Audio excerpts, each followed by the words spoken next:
Welcome to She Trusts Herself, the podcast for women who are learning to trust themselves, honor their inner voice, and choose themselves without guilt. I'm your host, Tash, Leam, author, guest speaker, and certified human design reader.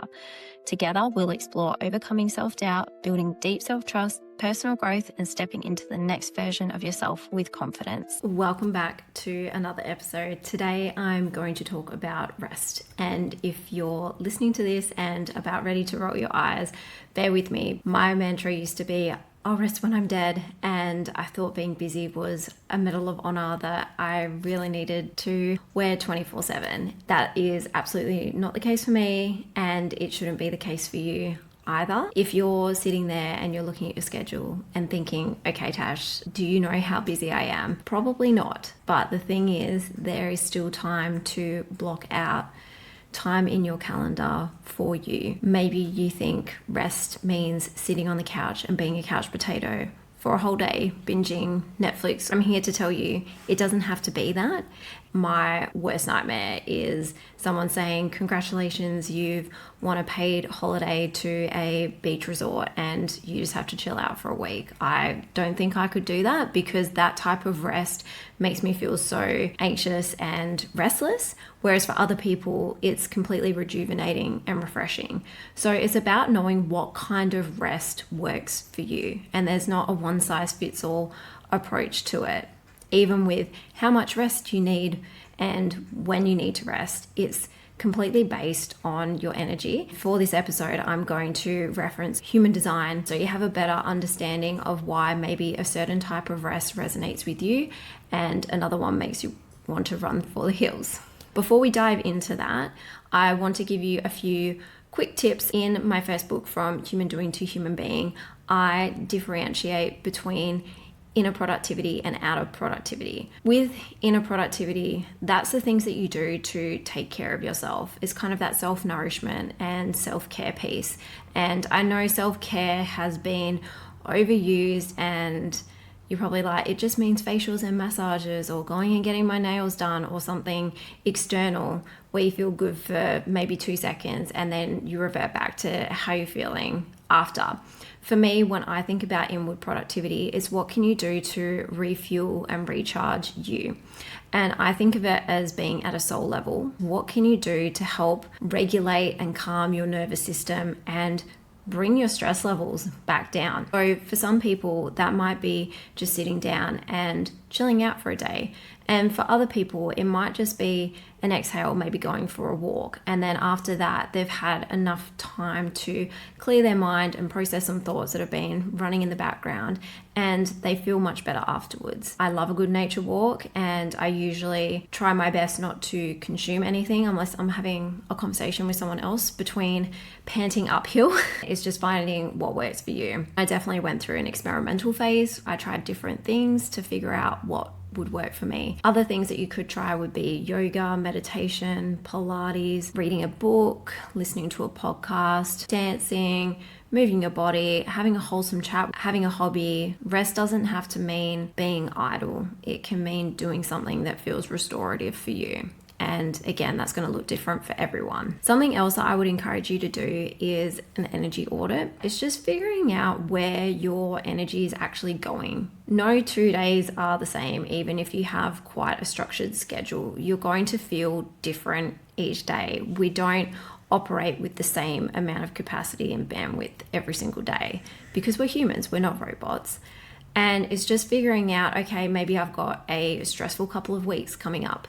So it's thinking about what capacity do I have to add in periods for rest during that. And maybe it's in the lead up, during and after, or if it can't be during, it's thinking, okay, how can I set myself up for this stressful period? What tools do I have to support me? Maybe if you're working longer hours at work that week, could you do some meal prep the week before? So it's one less thing for you to have to stress about when you get home. You can have that time to unwind in a way that feels right for you. Maybe it's getting your outfits ready the night beforehand, or saying no to something just so you have a little bit more breathing space. With doing that energy audit, it helps you reconnect with yourself so you can figure out where you're spending your time and your energy, what things are lighting you up, and maybe what things you're dreading. Because let's face it, sometimes there are things we say yes to in the moment and we realize afterwards, I shouldn't have said that. Why did I do that? And you keep hoping and wishing for it to not go ahead so you can be like, oh, what a shame. It's noticing where you're spending your energy and how you feel about the things that you have coming up. Something else to keep in mind is paying attention to the people and spaces or environments that make you feel good and sometimes drain you. When we've been in environments and around the same sort of people for a prolonged period of time, we don't necessarily notice the impact, good or bad, that they have on us, on our emotional, mental, physical well-being. And you've likely heard the saying, you are the sum of the 5 people that you're surrounded by. You could be surrounded by people that have a negative perspective on life. Maybe they have a victim mentality, and being around them is draining because you're taking on board their criticism and negative perspective of the world. But in contrast, if you're around people that love life, are full of zest and vitality, then that's going to uplift you. So it's just being mindful about that interaction. Another thing that I think isn't talked about so much is what you're consuming on social media, because the algorithms will keep feeding you the information that you're looking at, for better or worse. Paying attention to the TV shows and movies you're watching too. If you're having a really stressful time at work, maybe watching a horror movie is not the best option. Unless you absolutely love horror movies, you do you. I cannot stand them. Another thing I would encourage you to do is noticing how you're feeling. And if you feel like you're depleted, what can you do about it? Rather than pushing through like the hundreds of times you have previously, maybe just take a step back and think, what can I do for myself today? What's something that you can do for you that will recharge you? Even if it's just, say, 5% until you get to the weekend or a day off where you can recharge further. Because if you keep waiting until you feel absolutely exhausted and completely depleted, then it's going to take you even longer to recharge and feel more like yourself again. So if you can kind of maintain a status quo and keep your energy levels more balanced, then you're not going to have those huge ebbs and flows where you push yourself for too long and then you go, oh wait, I actually need to take a break right now.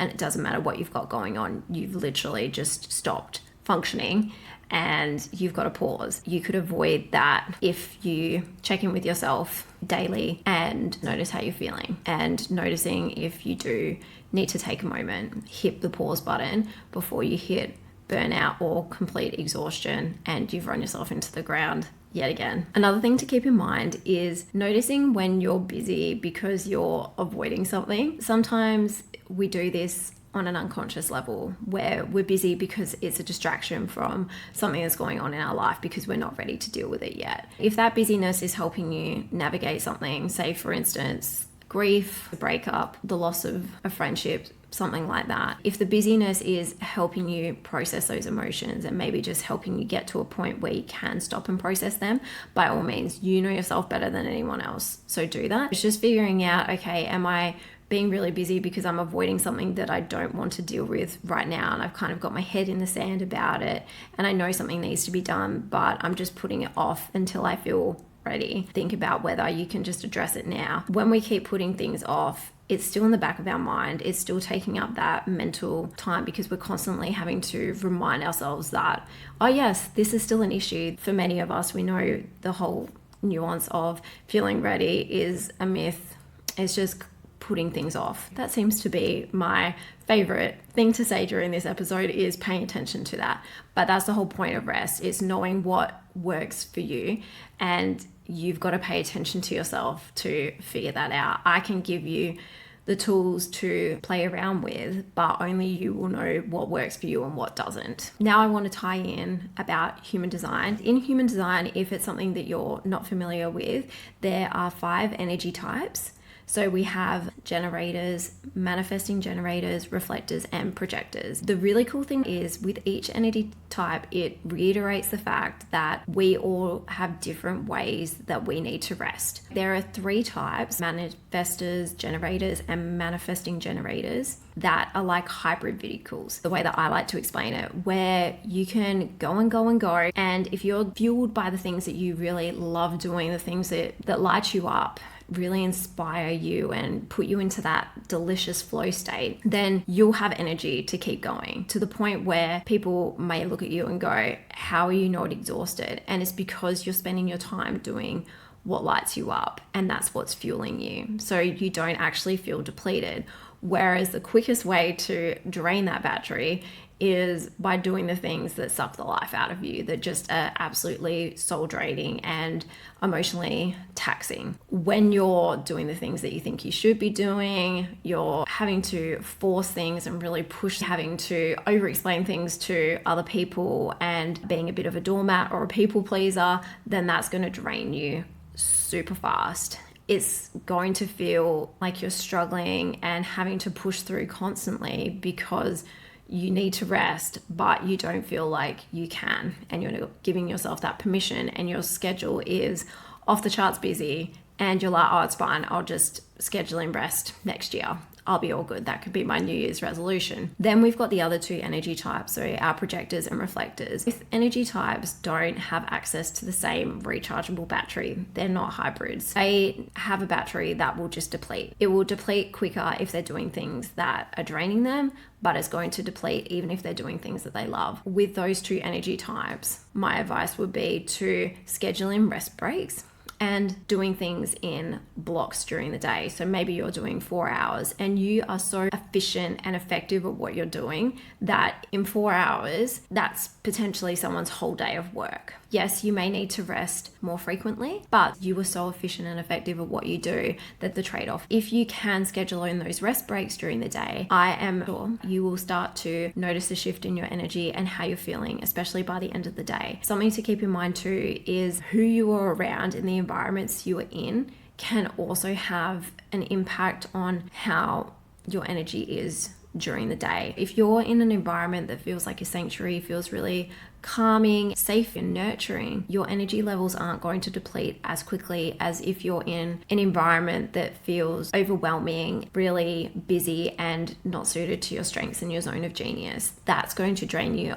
a lot faster because you see the world in a different way. You're our mirrors and you have an incredible perspective and advice that you can share with others. But if you're not feeling seen or heard, or you're taking on too much negative energy and emotions, then that's going to drain you so much faster. So that's something that I'd encourage you to be mindful of and to consider. Breaking it down, I'll just give you a quick example of one way that you can try and rest that will likely resonate with you based on your energy type. With our manifesting generators, myself included, rest could look like unscheduling something, just giving yourself some free time to do something, and also not trying to force things because that is going to drain you so quickly because it feels like you're pushing stuff uphill and you're using far more energy than what you need to in that situation. Some of my go-to options for rest and recharging my hybrid battery include going for nature walks, recording a podcast, or listening to something that really inspires me, and also taking a rest after I've done something super creative. For instance, when I have completed writing my books, I actually take a break from it because it's taken so much energy and an outpour of love, thoughts, words, everything, that even though it's something I really love, it still takes a toll on me, and I just need to hit pause and recalibrate before I dive into my next creative project. Maybe that's something that you find too. You're highly creative, you've got big ideas, but give yourself breathing space before you start the next one. This ties into manifestors perfectly too. Again, you work in creative bursts. Once you've completed that creative burst, hit pause, take a break before you start the next one. This rest period isn't laziness. It's not you slacking off or avoiding anything.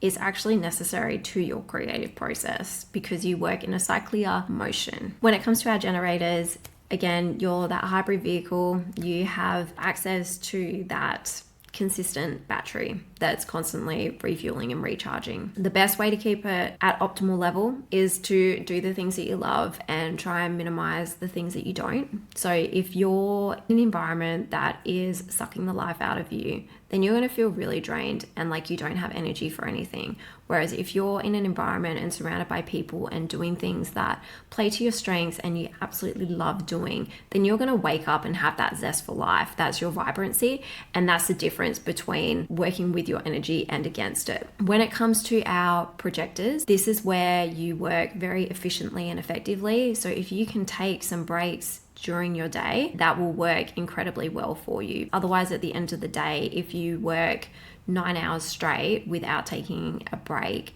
then you're going to feel incredibly exhausted, even if you're doing something that you absolutely love, because you're designed to have more regular and frequent rest breaks. Maybe it's just 10 minutes getting up and doing something quickly. If you can have a few of those during the day, that is amazing. If you own your schedule, I would just encourage you to schedule in those rest breaks, especially if you're doing work that is client facing or business to customer work. You're going to feel drained by giving that outpouring to everyone else. You might even want to just take a nap if you feel absolutely exhausted, or a little bit of solitude. With our reflectors, they are the mirrors of the world and an absolute gem. I adore reflectors. I think they're so important and also undervalued in our society. They see the world in a whole different way and they take on everyone else's energy. And that is a lot. If you're like the unpaid therapist and carry everyone else's emotional baggage, just think of that on steroids, and that's what you get with reflectors. My advice to you would be taking time to rest and give yourself space to be alone and be in solitude. It's not that you don't love people, it's just what you need to recharge and be your best self. Sometimes that might even include sleeping alone, because even when you're sleeping next to someone, you're actually taking on their energy. Maybe in the olden days, the fancy houses where you had the Duke and Duchess sleeping in separate quarters, maybe they were onto something. Not to say that they were all reflectors, but they gave themselves those separate living quarters where they just slept by themselves. So it's just playing around with that and seeing what works. You might find sleeping next to your partner, you absolutely love that and you don't notice any negative impact on your energy. Amazing. By all means, I'm not saying that you need to move out of your master bedroom. It's just paying attention to how it feels and trying to schedule in some time for solitude each day, just so you can pour back into yourself. Those are my suggestions for different ways to rest. So by all means, play around with it. If you don't know what your energy type is, then you can have a look on Google. There are a ton of free human design chart generators, and you can just plug in your details to that. Usually it'll just ask for your name, date of birth, and time of birth and location, and you can plug those details in and it'll show you your chart and it'll tell you what your energy type is. That is the fundamental part of human design. If you are intrigued by it and you would like to learn more, I have personalized workbooks and one-on-one readings. I will link both in the show notes for you. I'd love to take you further through your human design chart. And that's a wrap on another episode. If this one resonated with you, I'd love for you to subscribe to the podcast so you don't miss any future conversations, and share it with someone else who's learning to trust herself again. You can connect with me on Instagram, Tash, where I share more about self-trust, personal growth, and human design. If you'd like to go deeper, you can explore my books and offerings, all designed to support you as you build self-trust and step into the next version of yourself with confidence. Until next time, please remember that you are not too much or too little. You're just you. Keep choosing yourself.